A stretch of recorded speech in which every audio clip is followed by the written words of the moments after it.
John Cena has been in the headlines for some news regarding his Barbie role.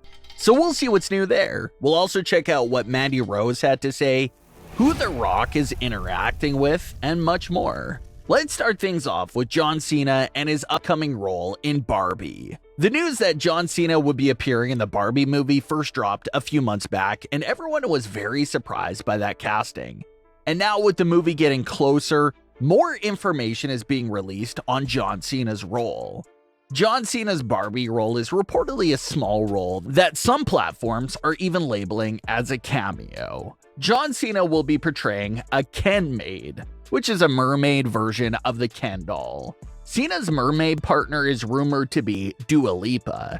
So John Cena and Dua Lipa as a mermaid couple will be something to look for during the film. John Cena already told his side of the story about how his Barbie role came to be. He said that Margot Robbie and himself were both in London shooting for their respective films. Cena was out there filming for Fast X and Margot was shooting Barbie. And since they were already filming right next door to each other, she invited Cena to make a quick appearance in the film. Well now, during an interview with Chris Van Vliet, Margot Robbie told her side of the story, even including how John Cena anonymously paid off her dinner after they ran into each other in a restaurant. Margot Robbie had this to say about that restaurant interaction and how Cena's Barbie cameo came to be, quote, "While we were shooting in London, I ran into him at a restaurant. We had worked together before, actually. I ran into him because I went to pay the bill. And they were like, John Cena already took care of it. I was like, what? Where is he? He's hard to hide. I found him and was like, what are you doing here? He was shooting at the place we were shooting Barbie. I was like, do you want to come be a merman in Barbie? And he was like, yeah. I thought, surely he's not going to agree to it just like that. And he did. He's so awesome like that. Yeah, end quote. So thanks to that interaction and being at the right place at the right time, John Cena landed himself that Barbie cameo. As far as the latest updates for John Cena goes inside the WWE ring, not much news has been going on there. Cena currently isn't scheduled for any programs or matches in the near future. If he's gonna make any upcoming WWE appearances, it'll likely be in a surprise fashion like the way he did at Money in the Bank. 2020 was definitely a strange time for WWE. There were no live crowds in attendance, but they had to keep their storylines and product going. And one of the biggest storylines at the time was this story between Otis and Mandy Rose. The story started almost like a comedic sort of storyline. Otis had feelings for Mandy Rose and was trying to catch her attention, but Mandy Rose never really had any time for him and never paid him any mind. But as the time went on and Otis started to actually assist Mandy Rose in many different ways, it finally made Mandy notice him and started to interact with him more. The story continued throughout the pandemic era, and what started off as a comedic relief storyline actually turned into one of the longest ongoing storylines at the time. Otis and Mandy Rose were trying to get to know each other, but their relationship kept getting sabotaged by the likes of Dolph Ziggler and even her best friend, Sonya Deville, that was quietly plotting all this with Dolph Ziggler behind the scenes the entire time.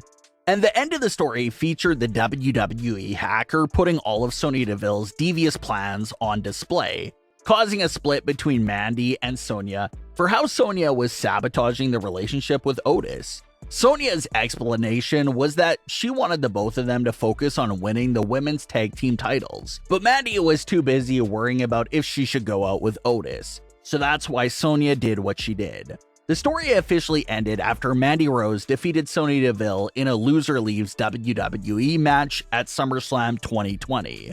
Well, during a recent interaction with her fans on Instagram, Mandy Rose broke her silence on how that story ended. She had this to say about her story with Otis, quote, "I know, wasn't it like the greatest thing ever? I just really wish it had a better ending, but what are you gonna do?" End quote. And that is a good point because while Mandy and Sonya did carry on the story and completed at SummerSlam that year, there was no real resolution for Mandy and Otis. Mandy even got traded to Raw in the weeks that followed SummerSlam, instantly breaking her apart from Otis, who was still on SmackDown at the time. So that is a reoccurring issue. Some storylines will have great beginnings and great middles, but sometimes a lot of stories fizzle out without giving us a proper payoff. And we've seen it time and time again, a story going so well, it's looking like it'll have this massive payoff and conclusion, but it just ends up being something so anticlimactic. So that seems to be the case here. Mandy loved the story itself, but it looks like she was a bit disappointed with how it all got wrapped up. In other news, The Rock has actually been going back and forth with SmackDown superstar Grayson Waller. After spending some time in NXT, Grayson Waller got called up to SmackDown during the 2023 WWE Draft. He had a few talk show segments with some major superstars, but by far his biggest show was the July 7th edition with Edge. Not only did he have a talk show segment with Edge, Grayson Waller went on to make his in-ring main roster debut on that same episode of SmackDown in the historic Madison Square Garden against Edge. After the match, Walker went on to his social media to say that he had the biggest MSG debut since The Rock. He later came back and corrected himself, saying that his debut was even bigger than The Rock's. And he surprisingly enough got a direct reply from The Rock, who made fun of Grayson's hair and voice. Grayson responded to The Rock's disses by inviting him to the Grayson Waller Effect show. He had this to say, quote, "Ouch, those classic 1999 schoolyard insults really still hit. You still have an open invitation to the guest on the Grayson Waller Effect though. Sounds like you're in desperate need of the Grayson Waller rub," end quote. So it was really nice to see The Rock going back and forth with Grayson Waller like that.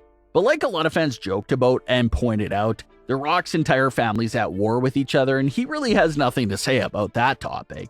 But he has a lot to say in response to Grayson Waller. The Rock did get invited to the Grayson Waller Effect, so we'll see if he ever does accept that offer.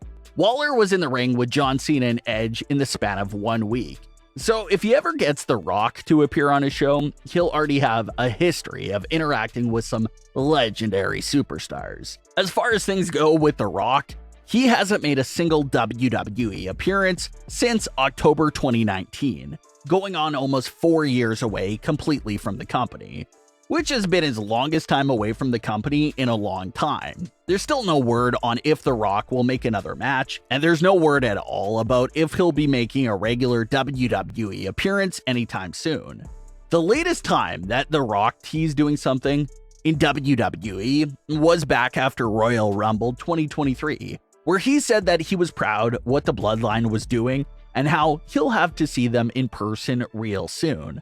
But nothing came from that teaser so far. So it'll continue to be a waiting game for The Rock's next big WWE appearance. But what are your thoughts on today's stories? Leave your comments below. Don't forget to subscribe with all notifications on and leave a like if you enjoyed. Thanks for watching, guys.